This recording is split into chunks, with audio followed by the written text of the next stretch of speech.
Hi guys, this is Dan from Magic Pachinko with another short video on a vintage Pachinko machine. You know, when I make these videos, I've always got all sorts of stuff going on in my head, and I always say, yeah, I gotta remember to say this and I gotta remember to say that, and half the time I forget. So I'm gonna do my best to remember all the things that I did want to tell you. Right now on the YouTube channel, subscriber wise, 2,792 subscribers. That's fantastic. I remember the days when I had a handful, and then we were trying to shoot for 1,000, and then we were trying to shoot for 2,000. It's great. The feedback is marvelous. I love the feedback. I do check it every day. So if you do make a comment on the YouTube channel, it comes directly to me, and I do my best to get back to you as soon as possible. If you want to talk to me directly, the easiest way to do it is go to the website, and that's www.magicpachinkorestorations.com, and go to the contact page. There you can put in your name, your email, and please, please, please put in a phone number. And then you can put in a little brief message. Again, I get those notifications as soon as you hit them on the website. I get an email. I will respond back to you as soon as I possibly can. The problem with not leaving a phone number is that if you leave an email and I respond, which I will do right away, it quite often goes into your spam folder. And then you just don't see it unless you check your spam folder occasionally. I currently have a woman that is asking about availability of machines, and she did not leave me a phone number, and I've emailed her repeatedly and gotten no response. So I can only assume it's my responses are in her spam folder. And I'm the kind of guy that likes to talk to you. And most of the time, if you have one question, it will lead to another one and another one and another one and so on and so forth. So it's just much easier to talk on the phone. So please leave me a phone number and keep the comments coming. I really appreciate it. It's just been a joy for the last 10 or 12 years here. I've really enjoyed myself. So this is a Daiichi. It's one of the ones with a slant on the front. Kind of a unique design. I do not know the age of this. The licensing stamps don't have the show a year on it. It's, you know, mid-70s. I mean, that's when all of these things were very, very popular. They used the combination of the wood tone Formica and the white Formica with kind of a wood pattern to it, and then the slanted front. That pretty much set off the Daiichis. So this particular machine, if you follow the channel, you know that my friend Rudy and I bought 40 Pachinko machines from someone in Indiana. Unfortunately, they were not stored well, so a lot of them are in really rough shape. This is one of them, and I've been picking and choosing which ones that I can restore in between customers. So again, this is one of mine. This one will be for sale. I had another Daiichi that I was working on. No, I take that back. I have another Daiichi, and I had a customer call me and need some parts. And I looked at this other Daiichi, and this whole front piece was missing. So I said, well, I might as well scrap it. So I offered him some parts. So with that in mind, this one did not get a full restoration in the sense that this is a Formica playfield. So with a Formica playfield, you can spray these down pretty good with Awesome, get them nice and clean. You don't have to worry about the water damage. And then I just went and hit all the heads with the Dremel tool to shine them up. So again, no playfield replacement, but everything else got done. The cabinet all got torn apart, so on and so forth. And of course the back all got done. Now, no jackpot cover, don't really need it. No seesaw cover, don't really need it. And then if you look here, you're going to see kind of a Frankenstein sort of thing. Bring it in. So this is the dump chute, and again, this is supposed to be a two-piece. Okay, so here's the backstory on this. The customer had the Daiichi, wanted an upper tray. I forgot what else I sent him. But in the picture he sent me, I noticed that this particular portion of the dump chute was missing. So I contacted him and told him about it, and I said, do you want that part? And he said, sure. So I took it off the other Daiichi and sent it to him. Well, then, of course, I start trying to restore Daiichi, and guess what is missing? The entire dump chute was missing on this one. So I was able to use the upper portion of the dump chute from the other Daiichi, and then I just got a little creative here with plexiglass.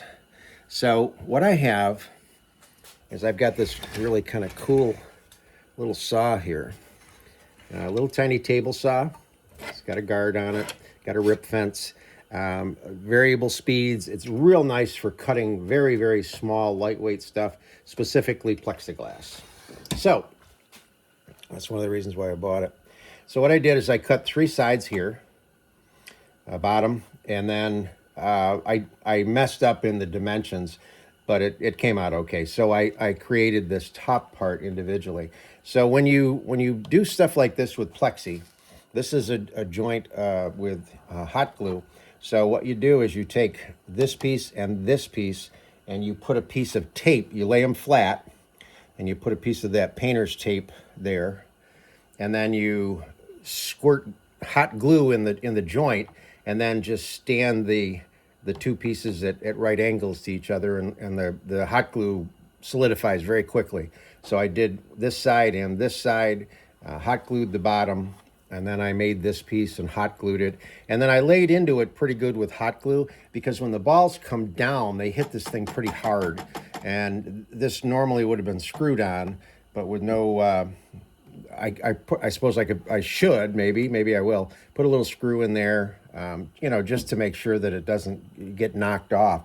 But it's very efficient. The balls come out, go down, and go out. So every once in a while, one gets stuck in here, but no big deal. Okay, so what else did I do on this one? Yes, okay. So on the front, oh, no, let's stay on the back. I was having trouble with this thing paying out. So what was happening is the ball would go down, hit the end of the jackpot arm, and it wouldn't drop. So this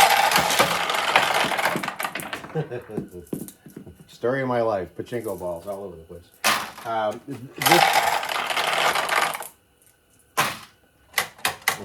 This mechanism seemed to be, I've talked about this before, you can't have any kind of resistance. So this mechanism seemed to be very, very free as it is now. The problem is, and I'll see if I can bring this in and show you, is that when there are balls in the jackpot, this gets pushed like this. It pushes out like that. And this part pushes against the brass piece. And what it does is it creates friction. And I finally realized that's what the problem was. It was the friction between these 2 parts. So the original Daiichi piece was this. So this is pot metal, and this is the piece that was here. On the other Daiichi I had, I'm assuming it's like a piece of Bakelite plastic. So I thought, well, what the heck? Let me see if I can swap them. And when I did, this piece doesn't interfere with this piece anywhere near as much as it did with the original piece. So it took care of that problem. So I finally got the machine to pay out like it should. And then I noticed with this particular tulip, the ball would go in and it would get hung up. So we've talked about, or I have, the way you're supposed to adjust tulips, where you drop a ball in, the tulip should close, the ball should pass through. Drop a ball in, the tulip should open, pass through. And I talked about the little fangs, and you can spread them apart or close them up. Okay, that was not the problem with this tulip. I check all the tulips before I install them to make sure that they're going through.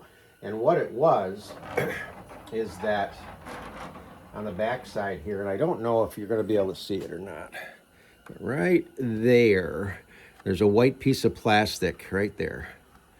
And that's an interface that when a ball does go in there, or actually when a ball comes down through here, it will open this tulip. That's what that interface does. And what was happening is this tulip, the back of the tulip itself, go this way, the back of the tulip itself was kicked one way. So the ball was passing through, but it was pushing against that interface piece. So I just took the tulip out, straightened out the back part, and then the interface piece goes in and out like that. When it was tipped, it was hitting. Okay, so pretty sure I've got everything all taken care of. It's a very pretty machine. So when you get ready to hook this kit up, you're going to hook up the electric, and your ball out light will come on. You want to make sure that the ball dump is pushed over like this so that it allows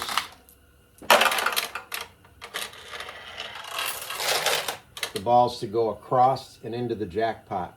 If the ball dump is over in this position, it will allow the balls to drop down the exit chute and the ball dump chute, and you don't want that. So always a handful at a time. Make sure they flow. At one point, the outer run of balls wasn't making it, and I realized that this piece right here needed to be inside of that little flap, and I had it on the outside, so you just reposition it, and that took care of that. Okay, so let's keep filling this up.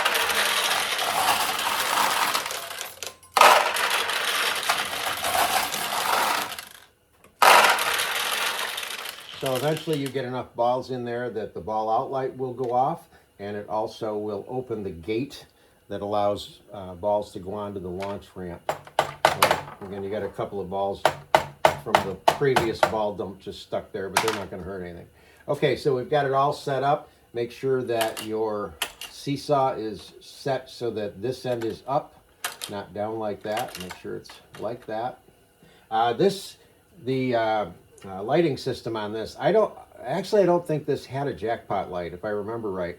So what I did is I tied into the system, and I put a little tiny LED. I found a little hole in the jackpot, and I was able to get a little tiny LED bulb in there so that I think you can see it light up.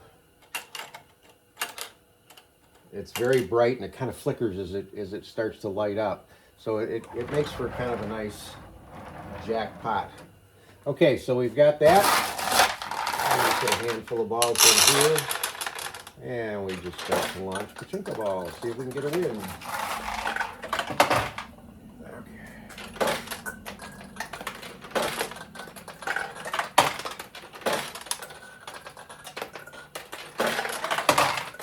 There we go.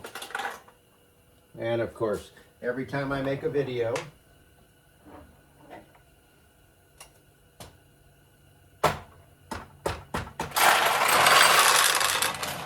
okay, every time I make a video, things don't work. Okay, here we go.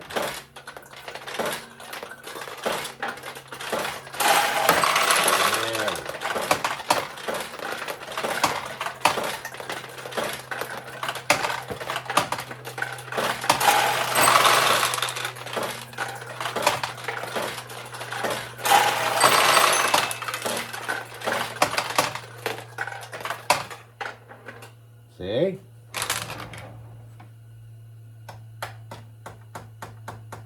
It's still just so close. Oh, no. That was my fault. That was my fault. We've run low on balls. And there's not enough balls in here.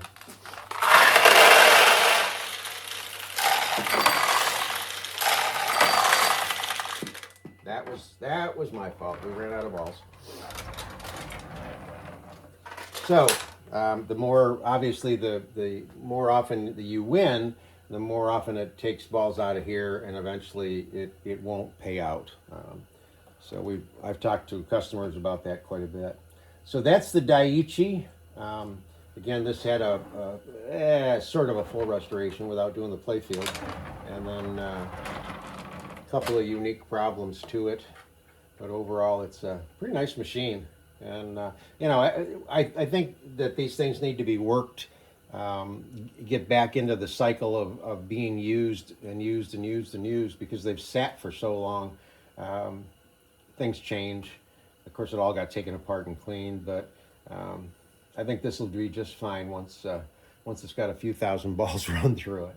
So listen, keep supporting the channel. I really appreciate it. And again, if you want to contact me, give me a phone number. Thanks. Hope you enjoy it.